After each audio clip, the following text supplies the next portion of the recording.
मध्ये अवैधरित्या देशी बनावटीचे पिस्तूल बाळगणाऱ्या इसमावर विशेष पथकाची कारवाई। एक देशी बनावटीचे पिस्तूल व जिवंत काडतूस जप्त।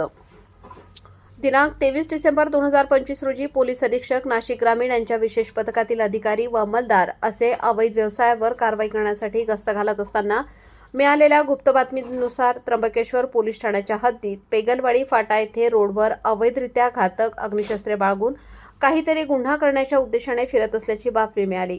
त्याचप्रमाणे पथकातील अधिकारी व अंमलदार यांनी त्र्यंबकेश्वरमधील पेगलवाडी फाटा येथे सापळा लावून संशयितास शिताफीने ताब्यात घेतले। सदर इसमास विचारपूस केली असता त्याचे नाव देवराम संतू सोनवणे, वय वर्ष 46, राहणार तळेगाव, तालुका त्र्यंबकेश्वर, जिल्हा नाशिक असे असल्याचे त्यांनी सांगितले। तर त्याची झडती घेतली असता त्याच्या कब्जात एक देशी बनावटीचे पिस्तूल, गावठी कट्टा व एक जिवंत काडतूस व एक मोटारसायकल, मोबाईल फोन असा मुद्देमाल मिळून आला। सदर इसम हा बिना परवाना बेकायदेशीरित्या घातक अग्निशस्त्र कब्जात बाळगताना मिळून आला, म्हणून त्याच्या विरुद्ध त्र्यंबकेश्वर पोलीस ठाणे येथे भारतीय हत्यार कायदा कलम 3/25 सह महाराष्ट्र पोलीस कायदा क्रमांक 135 प्रमाणे गुन्हा दाखल करण्यात आला आहे।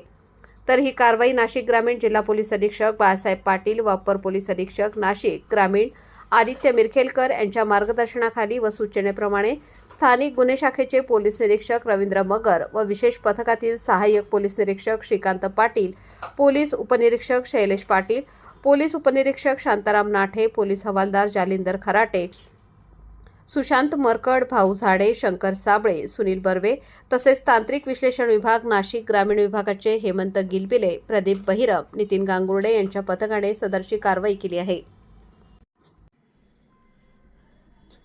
आपल्या जिल्ह्यातील व तालुक्यातील बातम्या आणि जाहिराती बघण्यासाठी डीजे महाराष्ट्र न्यूजला सबस्क्राईब व लाईक करा। संपर्क 98 22 49 99 40 89 83 15 04 60। मुख्य संपादक देविदास जाधव।